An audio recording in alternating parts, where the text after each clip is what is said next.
This you may find as interesting as I do, especially if you're in Texas or if you've been listening to and following the Texas outages for all the storms that they've been having. It's been kind of scary. If you're a farmer there, you'd be extra worried because you have tons of animals, livestock, and agricultural crops otherwise. If you're a farmer there, you're going to be extra nervous because these storms are going to be historic and going to be extra harsh, especially if you have livestock. So this article from a couple weeks ago, January 27th, in the Washington Examiner, illustrates that Biden is giving over a lot of control of the power grid to China. They say less than 1 week into the presidency, Joe is already putting the U.S. security at greater risk to China and other threats. And this is the key part right here. Trump's executive order in May of last year declared a national emergency with respect to the nation's electrical grid and prohibited the acquisition or installation of, quote, any bulk power electrical equipment designed, developed, or manufactured or supplied by persons owned by, controlled by, or subject to the jurisdiction or direction of a foreign adversary. Ergo, ipso facto, China. What does he do in the first week? Joe up here, back to the top. Joe, long accused of by critics being soft on China, issues a lengthy executive order talking about climate change, but all it does is suspend Trump's order from May of last year. They say Trump's order was a common sense response to real, proven threats. Just last year, the Wall Street Journal reported that United States seized a Chinese-built transformer because officials believed that, quote, its electronics had been secretly given malicious capabilities, possibly allowing a distant adversary to monitor or even disable on command. Think about that.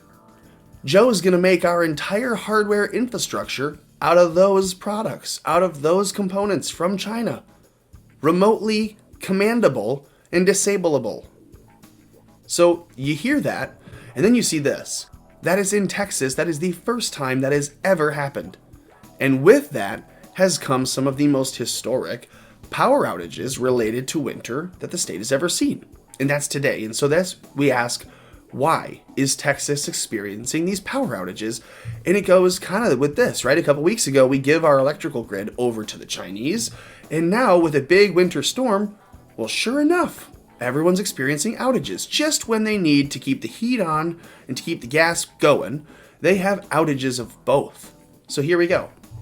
Millions of Texans remained without power today, Tuesday evening, as the sun sets and temperatures begin to again fall. Pockets of Texas entered their second straight day of widespread power outages amid freezing temperatures as electrical utilities and power grids scrambled to restore service. The grid operators and power companies pleaded for patience as they're trying to restore, and you can imagine as people are calling and saying, hey, can you please put the power back on? Our animals are freezing. We're freezing. We have neighbors that have come over because they've been without power for a week. Now they're in our basement for 2 days without power. Can you please do something? They say Texas is in the grip of an unusual Arctic blast from the tip of the Panhandle all the way to the Rio Grande Valley. Residents of the swaths of the state awoke on Tuesday morning to single-digit temperatures to the second straight day. And they're saying, what's happening? The point of the story here is that the temperatures have taken the power lines down. The power grids are all now operated, the ones that are down, by these Chinese companies. And they're all just down because of the weather. Now you can call me a conspiracy theorist, and that's fine, because I am. But that's what I think is happening here. Let me know what you think in the comments below. Like the video, share the video, subscribe to the channel if you're not already. About 1/3 of people in the last week have been watching but aren't subscribing, so if you're one of those people, make sure you've clicked that with the notification bell on. Go to Odyssey, hit that to follow and support. Go to BitChute, make sure you're subscribed there, as well as on Rumble. And then go to Gab, follow there. Go to Parler, follow there. Do everything else that you can do to keep America afloat.